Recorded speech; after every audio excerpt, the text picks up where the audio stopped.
Damn, What's bro. going on? I'm over on Spooky Island. It's Chase with the Chase and I Shep guess I'll Show. do This that here, later. this is Petey the Parakeet. Me and this little fucker have been getting high all morning. Well, he little Petey here. He suggested to me after our little smoke-a-thon that maybe we check out Scooby-Doo. Oh, for sure. We said, Definitely no fucking sleighs in this shit.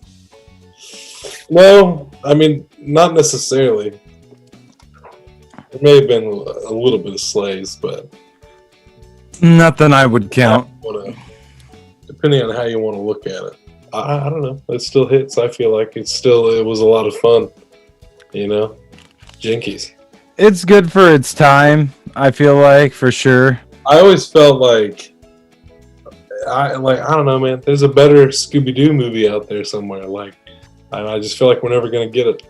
No, I mean, for like I said, for its time, that was like solid. Having Scrappy-Doo be the one behind everything and shit, and you thought it was Mr. Bean the whole time.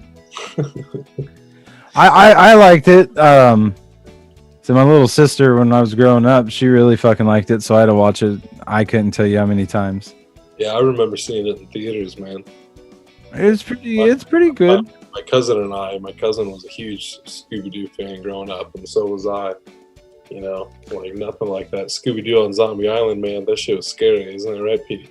Well, they had the weed smoking references in it. A lot of those little kid movies at that time really did. I know Shrek had one too. Not a movie for like, because the script was by James Gunn. Yeah. James Gunn did this, and it's got James Gunn all over it. You know, it was actually funny. I turned around and I watched Dawn of the Dead like right after that he did as well. It's like, man, James Gunn-a-thon.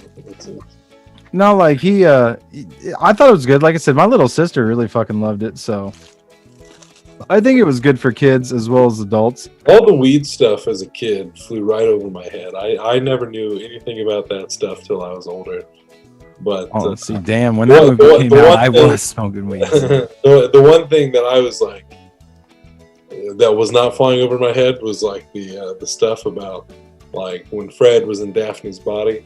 It was all like, I can look at myself naked, and it's like I was a kid, and it's like I understood that. You know, Yeah. I got that. You know what I mean? Yeah, definitely. I don't know if it's necessarily the most kid-friendly Scooby-Doo film in the world, but hey, man, I saw it when I was a kid. Well, I said my little sister, she watched the shit out of it when she was a little kid, like little. She always wanted to watch Scooby-Doo, and like I grew up on the cartoons and whatnot, so I was like, cool. And I like how they kind of threw that in there right there at the beginning. They show him, you know, chasing a bad dude, doing the regular ass Scooby-Doo shit that we all know and love. Yeah, I can't think of what that ghost's name is. Yeah, I can't either, but not that important, I don't think. But although I do need to hop on, because I got the little 2-pack. You know, I need to watch Scooby-Doo 2: Monsters Unleashed. Yeah, because that one was pretty sick itself. I was gonna say, growing up, I had both of the soundtracks to both of those movies because they slapped. Oh, see, I did not. At that time, I'm pretty sure I was into like Cradle of Filth and Slipknot and whatnot. So yeah, growing up as a kid, I was big into soundtracks and stuff. That's how I got into like such a diverse like range of music, I guess. And that Scooby-Doo soundtrack is pretty lit. Yeah. And Outcast or whatever, I think, is what opens it up. That Land of a Million Drums, that song. It's dope. A little Shaggy. A little, for the longest time, I didn't realize who Shaggy was, like the reggae singer. I had assumed it was like Shaggy Rogers from fucking Scooby-Doo, because it was the Scooby-Doo soundtrack, and I was a kid, and I was like, I didn't know it wasn't me. I didn't know about that yet. Oh, I did. I remember when that came out. But no, that shit was dope. Simple Plan. I don't want to be told to grow up. It's a product of its time. It definitely it is. It most certainly is. I mean, it's early 2000s. You got like everybody who plays the Mystery Incorporated are all these like 90s stars, you know, like teen stars. Yeah, you got fucking Sarah Michelle Gellar and Freddie Prinze Jr. Yeah. Matthew Lillard. I think he went on. That was his bread and butter, right there. That movie, because he went on to do Shaggy from there on out. No, it was, you know. Billy got fucked last year on Scoob, which sucked. So support Matthew Lillard and don't see Scoob because that movie was bullshit. I didn't watch it, so. It was bullshit, I say. No, I didn't see that at all. Yeah, I'd rather see him back in Scream, but maybe we will. I think that's one of those that's coming out sometime soon. Yeah, that'd be dope. That would be really dope. Yeah, Linda Cardellini as Velma, which I always loved. I still love it. I love all of the casting. I think all of them are cast really well. But Linda Cardellini, I've always enjoyed her. Freaks and Geeks, like Scooby-Doo, now Avengers, and like she's been in a lot of stuff lately. She really has. Yeah, she's a dope actress. She was a good Thelma. Mm-hmm.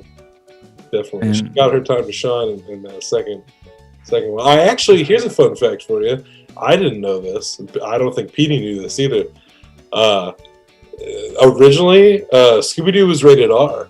They had to like cut a bunch of shit out because they got an R rating like on one pass.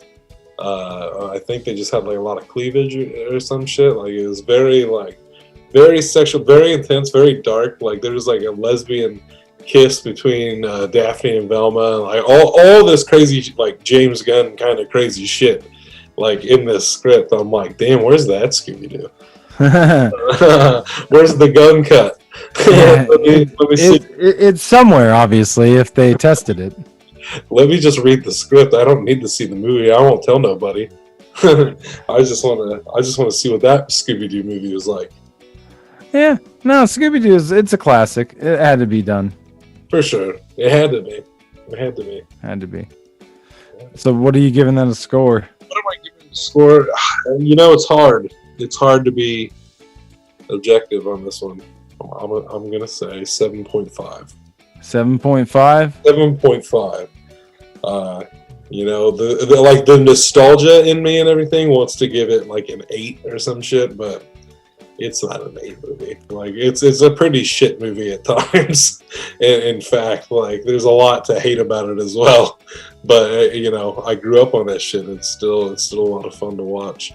Yeah, I think I'd give it a 7 myself. So pretty solid. Like I said, it's pretty solid for its time. If you didn't grow up with it, it probably ain't gonna be your thing, really. Yeah. Maybe Scoob is more your thing. And if Scoob's more your thing, quit watching our channel. Yeah. But if you're too old, fuck it. You're gonna be like the cartoons were better. Whatever. Hey, we get that. We do. We understand. Each their own. I don't understand that you people who are like Scoob is better. I don't get you. You're probably 6. That's the only thing that I can understand where somebody would be like, Scoob was a phenomenal take on the Scooby-Doo lore. Like, fuck out of here. Now you make me want to watch it just to see how bad it is. So. You know, I won't have none of that shit. It's just it just feels like such a cash grab. Like, the whole movie is just dumb, bro. It's just stupid. It's just dumb. It's dumb. It's dumb. Dumb. Anyway. This one, not so dumb. This one, not so dumb. It was pretty dumb. Depending on who you are, you might find this one just as dumb, in fact. But what are you going to do? Fuck it. Fuck it. Scooby-Doo. We got more screen breaking to do. Got more screen breaking to do. We're taking a break. Petey and I, we're going to go take a nap. Yeah? Yeah, because we're beat. That's always a good thing to do, man. We're beat. So we'll When catch you're you on beat, flip flop. Get your feet up and chill it out. Peace.